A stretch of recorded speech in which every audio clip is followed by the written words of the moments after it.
નમસ્કાર મિત્રો, આજે આપણે આ વિડીયોમાં વાત કરવાની છે એનસીઈઆરટી ધોરણ 6 ઇતિહાસ વિષયના પ્રથમ ચેપ્ટર વિશે, જેનું નામ છે શું, ક્યારે, ક્યાં અને કેવી રીતે.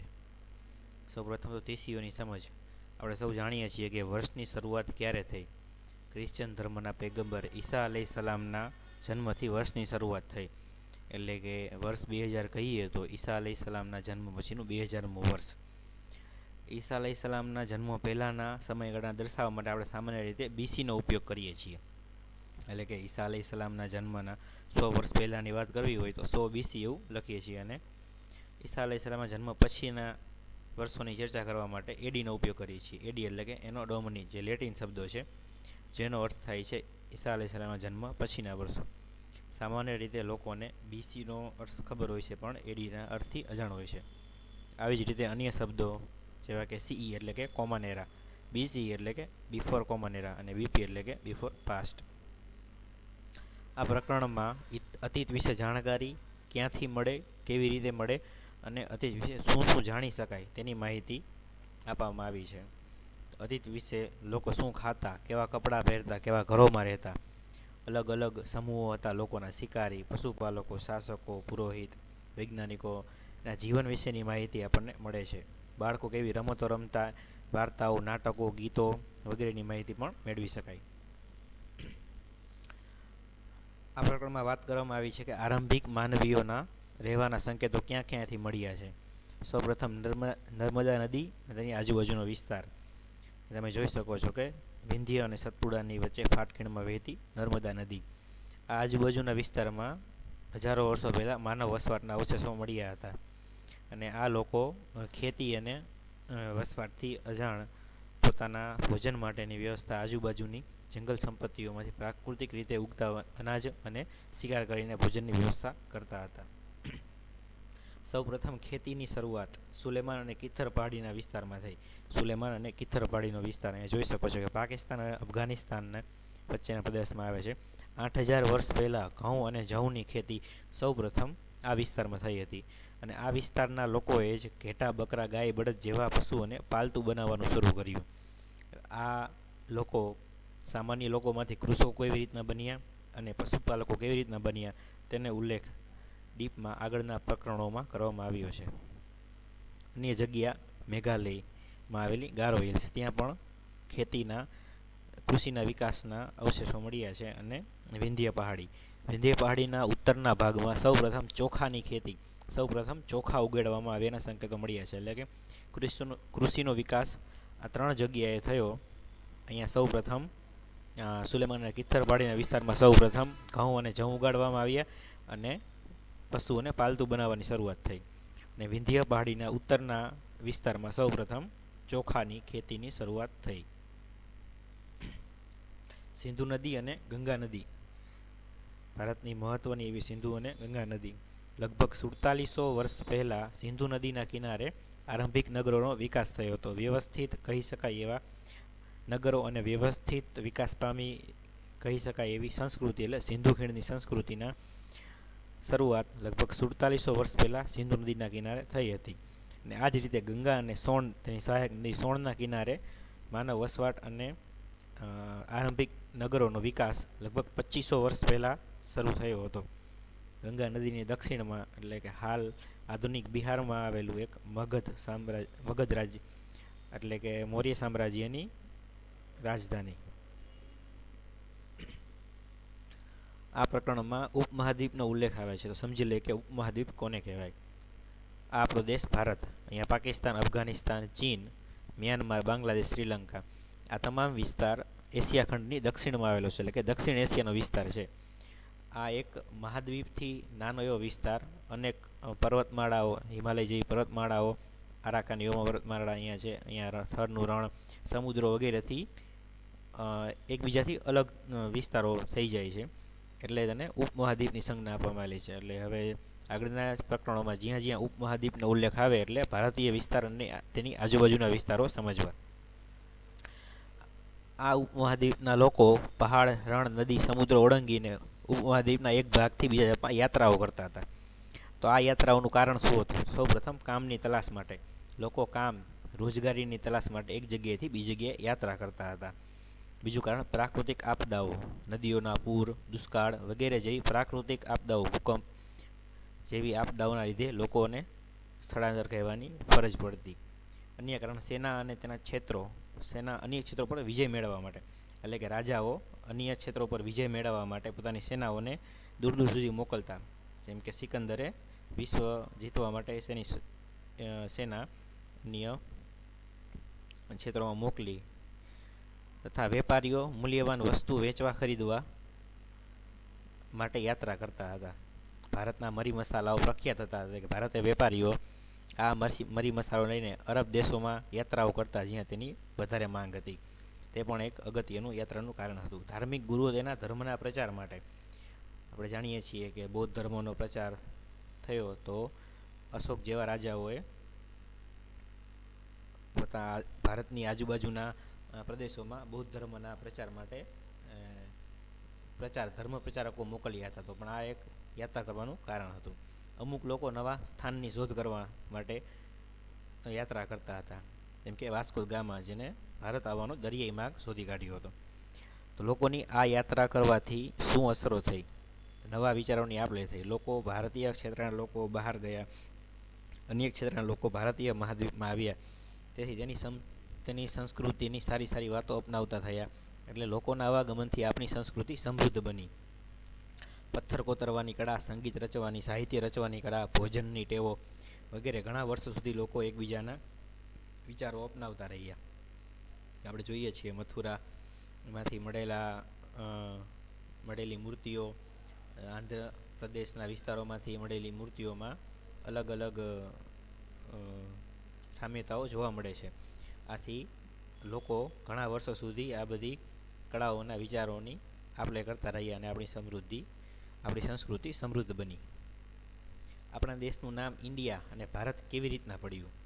આપણે જોયું કે વેપારીઓ વેપાર કરવા માટે યાત્રા કરતા. તો લગભગ 2500 વર્ષ પહેલાં ઈરાનીઓ અને યુનાનીઓ, આરબ દેશોમાંથી ઈરાનીઓ અને યુનાનીઓ સિંધુ નદી પાર કરીને ભારત આવતા હતા. તો તેઓ સિંધુ નદીને હિન્દોસ કે ઇન્દસ કહેતા.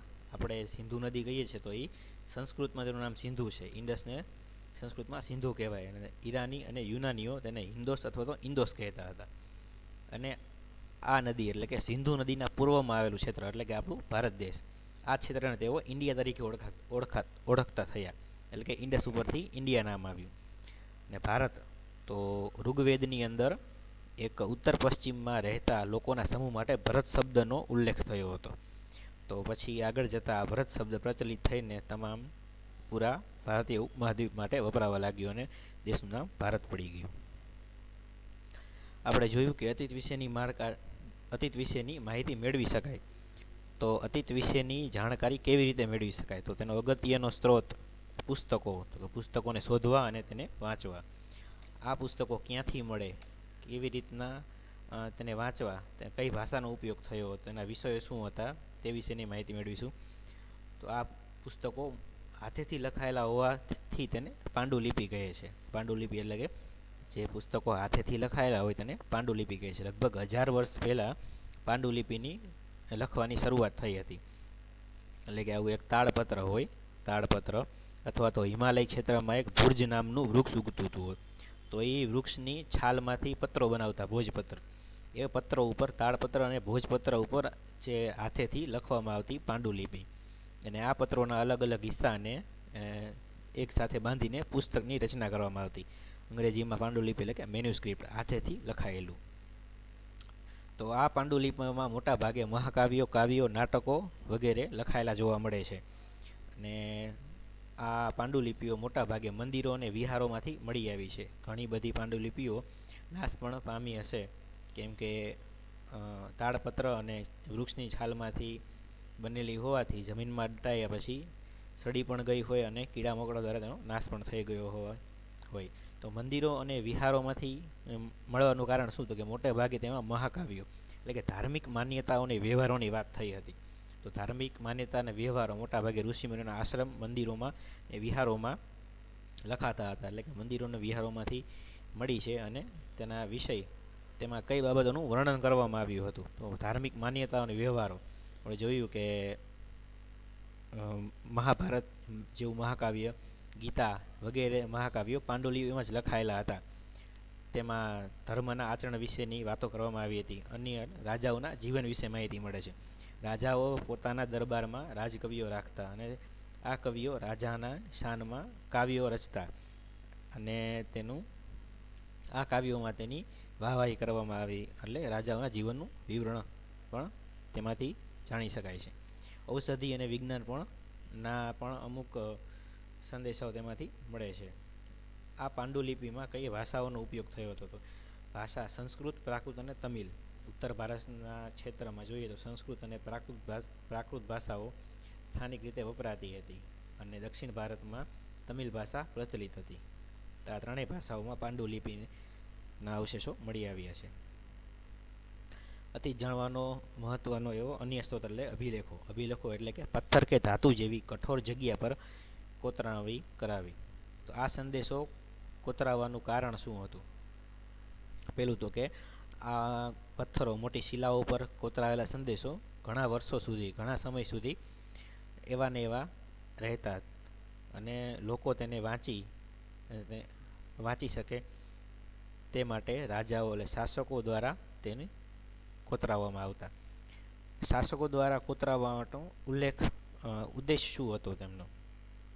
તો શાસકોને કોઈ આદેશો આપવાના હોય, કોઈ અન્ય ક્ષેત્રમાં, પહેલાં મોટા મોટા સામ્રાજ્યો હતા તો કોઈ એક રાજા એક રાજધાનીમાં રહેતો અને અન્ય જગ્યાએ તેને સંદેશાઓ કે સૂચનાઓ, આદેશ અમલ કરાવવા માટે આ શિલાલેખો કોતરાવી આવતા. તેમાં સૂચનાઓ અને આદેશોનું વર્ણન થતું, એટલે કે લોકો આ વાંચીને જોઈને તેના પર અમલ કરે. અન્ય ઉદ્દેશ તો કે રાજા રાણીઓના કાર્યોનું વિવરણ રહેતું. રાજાઓએ પોતાના પ્રજા માટે કરેલા કલ્યાણકારી રાજ્યો, જેવા કે સિંચાઈની વ્યવસ્થા કરી હોય, કોઈ વિશ્રામ ગૃહની વ્યવસ્થા કરી હોય, રસ્તાઓ બનાવી આપ્યા હોય, તો આ બધા જ કાર્યોનું ઘણા રાજાઓ દ્વારા તેનું વિવરણ જોવા મળે છે.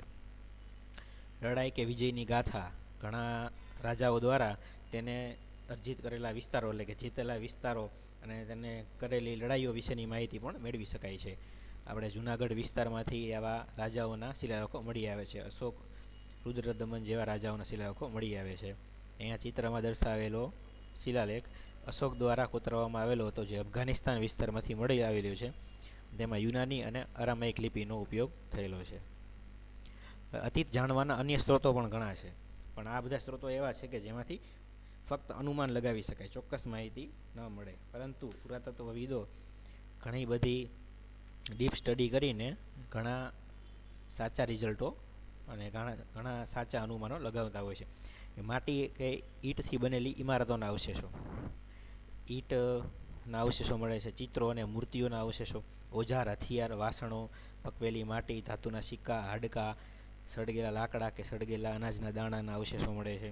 આ બધા પરથી આપણે એક અનુમાન લગાવી શકીએ. દાખલા તરીકે ઓજાર, હથિયાર મળે તો ઓજારમાં હળ મળ્યું, તો હળ ઉપરથી આપણે અંદાજો મેળવી શકીએ કે તે લોકો ખેતી કરવા માટે હળનો ઉપયોગ કરતા હશે. અથવા હથિયારો મળે તો હથિયાર કઈ ધાતુમાંથી બનાવેલું છે, અથવા તો હાડકામાંથી બનાવેલું છે, લાકડામાંથી બનાવેલું છે.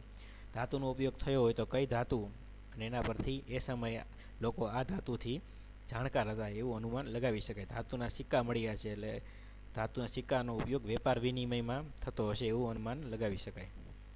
જોઈ શકો છો કે 4700 વર્ષ પહેલાં, એટલે કે સિંધુ ખીણની સંસ્કૃતિની એક વાસણ છે જેના પર ચિત્ર કારીગરી પણ થયેલી જોવા મળે છે, અને આ ચાંદીના સિક્કાઓ.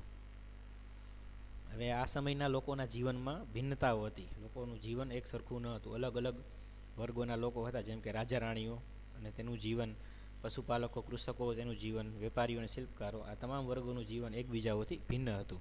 રાજા રાણીઓ સામાન્ય રીતે પોતે કરેલા કાર્યોની નોંધ રાખતા.